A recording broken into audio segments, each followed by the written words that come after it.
1 bulan sudah bisa baca bahasa Korea. Oke. Mari kita bahas.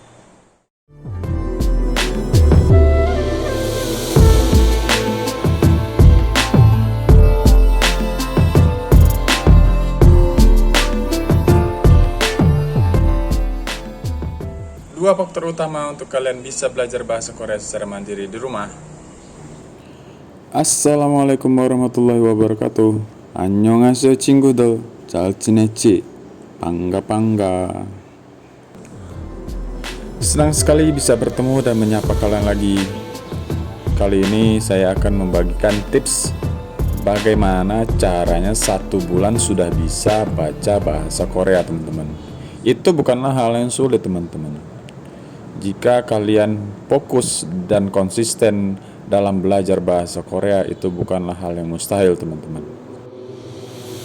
Jadi, hal yang pertama kalian lakukan untuk belajar bahasa Korea mandiri di rumah adalah kalian harus punya buku panduannya, teman-teman.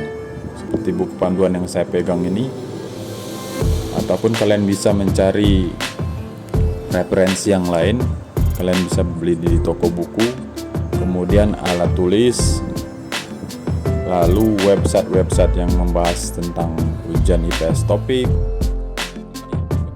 lalu mendownload PDF buku 60 bab IPS topik Korea. Kemudian di YouTube juga banyak, teman-teman, referensi untuk kalian belajar bahasa Korea, menghafal kosakata, tata bahasa, kemudian tryout di YouTube banyak sekali, teman-teman. Jadi sarana dan media itu memang hal yang paling penting untuk dipersiapkan untuk belajar bahasa Korea mandiri di rumah, teman-teman.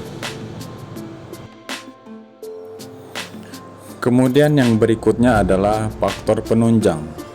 Faktor penunjang ini lumayan mempengaruhi hasilnya nanti, teman-teman. Jadi kalian harus sering-sering mendengarkan lagu-lagu K-pop, nonton drama Korea, nonton acara variety show, acara anak-anak Korea. Itu lumayan membantu juga, teman-teman, nanti.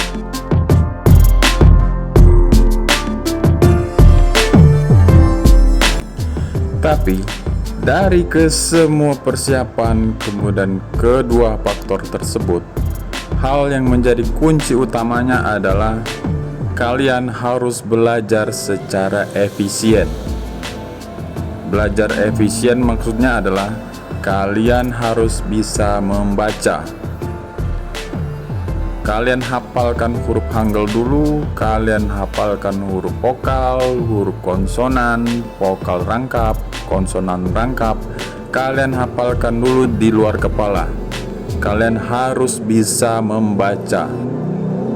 Harus bisa membaca huruf Hangul dahulu. Setelah kalian bisa membaca huruf Hangul dan lancar, maka kalian akan mudah menghafal kosakata-kosakatanya. Jadi kuncinya adalah kalian harus bisa membacanya. Percuma kalau kalian menghafal romanisasinya, pronunciation-nya, atau cara pengucapannya, itu tidak akan membantu. Itu malah akan menyulitkan kalian dalam menghafal kosakata Korea.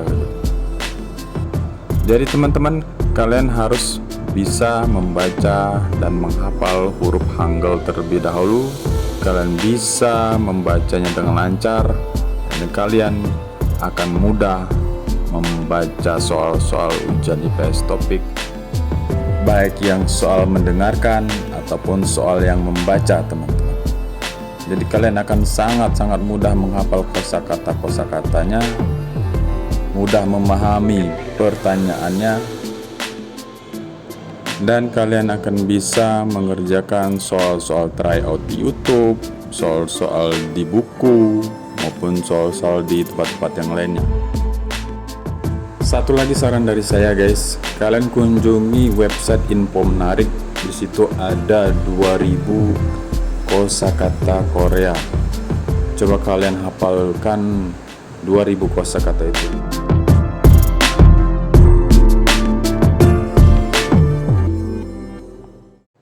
Belajar secara efisien, konsistensi, berdoa dan sungguh-sungguh, demi bisa lulus ujian IPS Topik Korea dan bisa melamar kerja ke Korea untuk merubah nasib, untuk membahagiakan keluarga. Jadikan motivasi dan pelecut semangat kalian untuk belajar bahasa Korea dengan sungguh-sungguh.